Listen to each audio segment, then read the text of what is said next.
భారత రాష్ట్ర సమితి పార్టీ వ్యవస్థాపక అధ్యక్షులు, తెలంగాణ రాష్ట్ర తొలి ముఖ్యమంత్రి కూడా అయిన కల్వకుంట్ల చంద్రశేఖరరావు తాజాగా మళ్ళీ క్రియాశీలక రాజకీయాల్లో కొనసాగాలని నిర్ణయించుకున్నట్టు తెలుస్తుంది.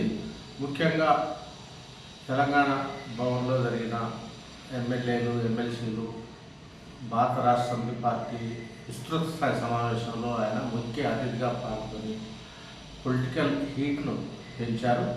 ప్రత్యేకించి వేచి చూద్దామనే ధోరణిలో కాంగ్రెస్ ప్రభుత్వ వైఫల్యాలపై ఆయన నాళ్ళు గుమ్మనంగా ఉన్న సంగతి తెలిసిందే. అయితే తాజాగా జరిగిన పరిణామాల నేపథ్యంలో కాంగ్రెస్ ప్రభుత్వం రాష్ట్రంలో అధికారంలోకి వచ్చి 2 సంవత్సరాలు గడిచిపోయింది. ఈ క్రమంలో ఆయన స్థానిక సంస్థల ఎన్నికల్లో కూడా, సర్పంచ్ ఎన్నికల్లో భారత రాష్ట్ర సమితి పార్టీ కూడా బలమైన ప్రదర్శనను ఇవ్వడం జరిగింది.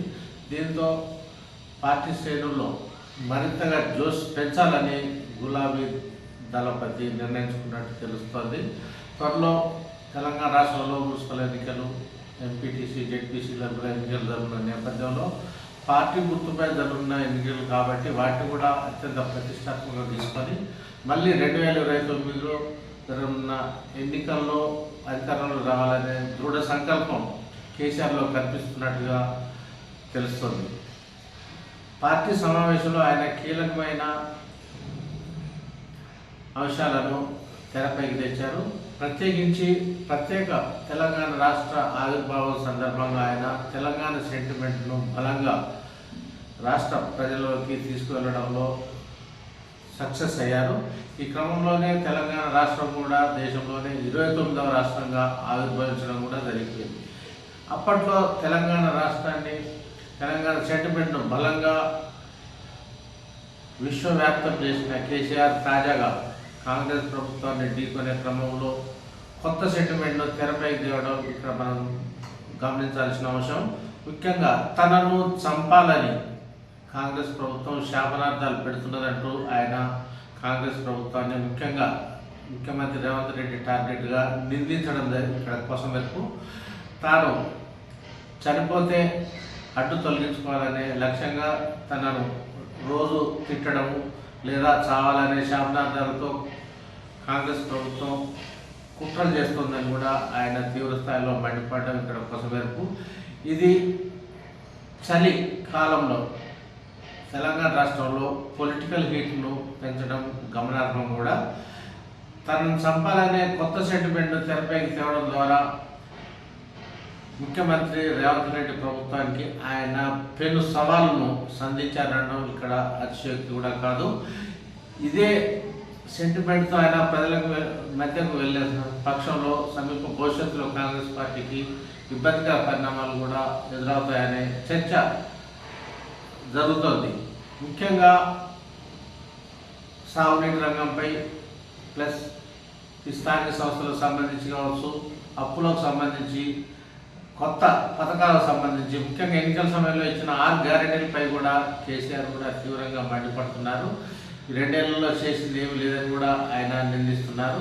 ఈ క్రమంలో ఆయన ఎర్రవల్లిలోని ఫామ్ హౌస్ నుంచి నేరుగా హైదరాబాద్ బంజారాహిల్స్లోని తెలంగాణ భవన్, అటు నుంచి నదినగర్లోని తన నివాసానికి కూడా వెళ్ళడం కోసం వరకు అవసరమైతే ప్రత్యక్షంగా రాజకీయాల్లోకి, ముఖ్యంగా కాంగ్రెస్ ప్రభుత్వ వ్యతిరేక ఉద్యమాన్ని నిర్మించాలని కూడా ఆయన తాజా ఆలోచనలు బట్టి తెలుస్తోంది.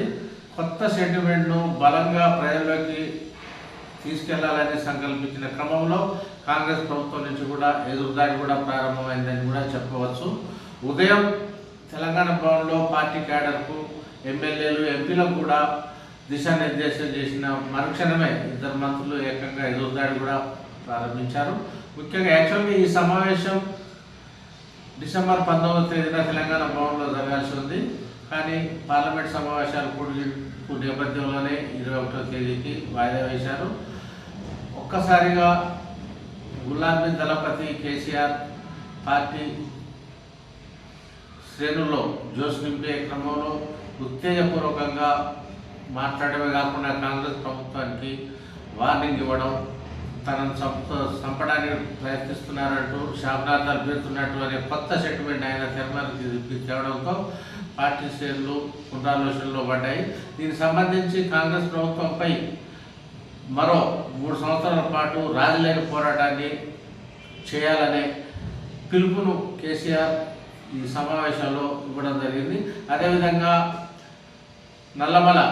పోలవరం నల్లమల పథకంపై కూడా ఆయన తీవ్రంగా రాష్ట్ర ప్రభుత్వంపై విమర్శనాస్త్రాలు ఎక్కుపెడుతున్నారు. మరోవైపు రంగారెడ్డి పాలమూరు పథకంపై కూడా ఆయన రాష్ట్ర ప్రభుత్వం అనుసరిస్తున్న వైఖరిపై కూడా తీవ్ర విమర్శనాస్త్రాలు ఎక్కుపెడుతున్న నేపథ్యంలో ఒక్కసారిగా రాజకీయ వాతావరణం వేడెక్కింది. ఇప్పటికే కాంగ్రెస్ పార్టీ ప్రభుత్వంపై బీఆర్ఎస్ వర్కింగ్ ప్రెసిడెంట్ కేటీఆర్, మాజీ మంత్రి హరీష్ రావులు నిప్పులు చెరుగుతున్నారు. గత 2 సంవత్సరాల నుంచి రాజీ లేని విధంగా ఉద్యమాలు కావచ్చు, ప్రభుత్వ వ్యతిరేక విధానాలపై పోరాటాలు చేస్తున్న క్రమంలోనే సడన్గా కేసీఆర్ ఎంట్రీ ఇవ్వడం ఆశ్చర్యకరంగా ఉంది. వాస్తవానికి కేసీఆర్ పని అయిపోయిందంటూ కాంగ్రెస్ ముఖ్యమంత్రితో పాటు మంత్రులు, ఎమ్మెల్యేలు కూడా నిత్యం ప్రచారం చేస్తున్న క్రమంలోనే ఆయన సడన్గా పొలిటికల్ ఎంట్రీ ఇచ్చి రాజకీయ వాతావరణాన్ని వేడెక్కించారనడం ఇక్కడ అతిశయోక్తి కూడా కాదు. అయితే ఈ క్రమంలో రాష్ట్రంలో కాంగ్రెస్ ప్రభుత్వంపై ఉద్యమాలు నిర్వహిస్తున్న క్రమంలో కేసులకు కూడా భయపడేది లేదనే సంకేతాలు కూడా కేసీఆర్ ఇస్తూనే, మరోవైపు అపర చాణక్య రీతిని సమకాలీన రాజకీయాల్లో అపర చాణక్య రీతిని ప్రదర్శించే ధైర్యం కలిగిన అత్యంత అర్ధ నాయకుల్లో ఒకరైన కేసీఆర్ కూడా కొత్తగా తను చంపడానికి శాపనార్థాలు పెడుతున్నారంటే ఒక సెంటిమెంట్ బలంగా పార్టీ శ్రేణుల్లోకి పంపించడం అనేది ఇక్కడ మనం పేర్కొందగ్గ అంశం. అవసరమైతే వరకైనా వెళ్ళి ఈ కాంగ్రెస్ పార్టీ లేదా కాంగ్రెస్ ప్రభుత్వ ప్రజా వ్యతిరేక విధానాలపై పోరాడాల్సిందేననే సంకేతాలు ఇప్పటికే ఇచ్చారు. ఆ దిశగా దిశానిర్దేశం కూడా చేశారు. తాను ప్రత్యేకంగా ప్రభుత్వ వ్యతిరేక విధానాల్లో పాల్గొనడంతో పాటు తాను ఉద్యమానికి కూడా నేతృత్వం వహిస్తానని కూడా ఆయన ప్రదర్శించిన విశేషం. తెలంగాణ రాష్ట్ర సమితి పార్టీని ఆవిర్భావం సందర్భంగా అనంతరం జరిగిన ఎన్నో నిర్బంధాల మధ్య జరిగిన తెలంగాణ రాష్ట్ర పోరాటంలో తాను అనేక ఆటుపోట్లు చూశానని, చావు అంచుల వరకు వెళ్ళి వచ్చారని కూడా ఈ సందర్భంగా ఆయన పేర్కొనడం గమనార్హం.